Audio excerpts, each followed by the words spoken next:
Welcome to today's class. My name is Francis, and today we'll be looking at the preposition por. And por has many uses, so as we're going to see in our lesson.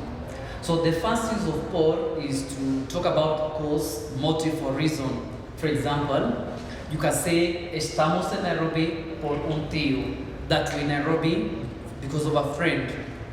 So that is the reason. We're showing what the reason as to why we are in this place. Make sure that you use por and not para. I know most of you know the para. Then when talking about approximated place, for example, you can say yo siempre doy un paseo por la ciudad. Por la ciudad. You say I always take a walk through the town. I always take a walk through the town. Siempre doy un paseo por la ciudad. Then when talking about time, that is approximated time or just time, you can say trabajaré por 2 meses, trabajaré por 2 meses, trabajaré por 2 meses. That is, I will work for 2 months. You can say estaremos allí por 3 horas. We'll be there for 3 hours. When talking about through or via, like in terms of communication, for example, we can say nosotros siempre comunicaremos por emails. Nosotros siempre comunicamos por emails. We always communicate via emails. That is true or via these means. Also, we also have, when talking about by, you can say el español es enseñado por Miguel. El español es enseñado por Miguel. That is, you're showing that this thing is done by someone, so you'll be saying Spanish is taught by Miguel. Now, we also have what we call expressions with por. You can have like por eso. You can say, mañana estaré muy ocupado.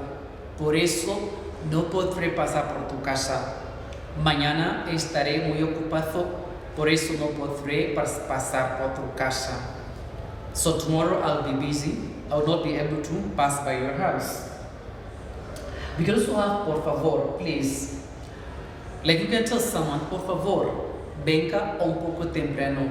Por favor, venga un poco temprano. Please come a little early. We can also have another expression like por fin, to mean finally. Like por fin, estamos en Madrid. Or por supuesto, to mean of course. Now, on this other side we have para, which is also important. So we have the first use, which is for an objective. For example, you can say estamos en la clase para estudiar. Estamos en la clase para estudiar. So you're talking about the reason as to why you're in that class. That is the objective, which is being in class. And the objective is to study, which must be an infinitive. Don't try to conjugate the estudiar, because verbs coming after para don't need any conjugation. So estamos en la clase para estudiar. We are in class to study. When you talk about destination, you can say like Ana irá para el mercado. Ana irá para el mercado. Limited time, you can say la tarea es para mañana. So it means that this time, this activity has a limited time. We know the specific time. So you say la tarea es para mañana. The work is for tomorrow. The task is for tomorrow. We can also talk about possession. Possession, which is possession in English. Possession. So we say este regalo es para Antonio. Este regalo es para Antonio. This is to show that this thing, which is the gift, is being possessed by Antonio. This gift is being possessed by this person. So don't use por when showing possession with para. You can say, este libro es para mi profesor. Aquellos zapatos son para mi hijo. Right? Those shoes are for my son.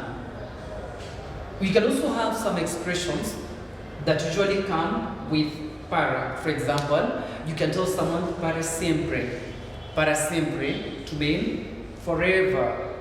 Forever. Like here in English, people say friends forever, amigos para siempre. Siempre tú estarás en mi corazón. ¿Para qué? ¿Para qué? To mean so that, like I say, voy a llamarte para que podamos arreglar. Okay? Then you say what you'd like to arrange or maybe to fix. Then para qué? What for?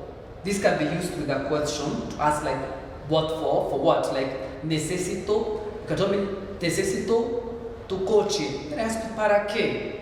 You told me para visitar a un amigo. Porque mi coche está en el garaje.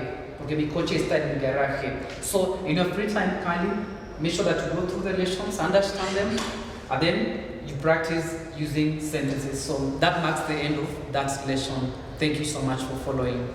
Deus.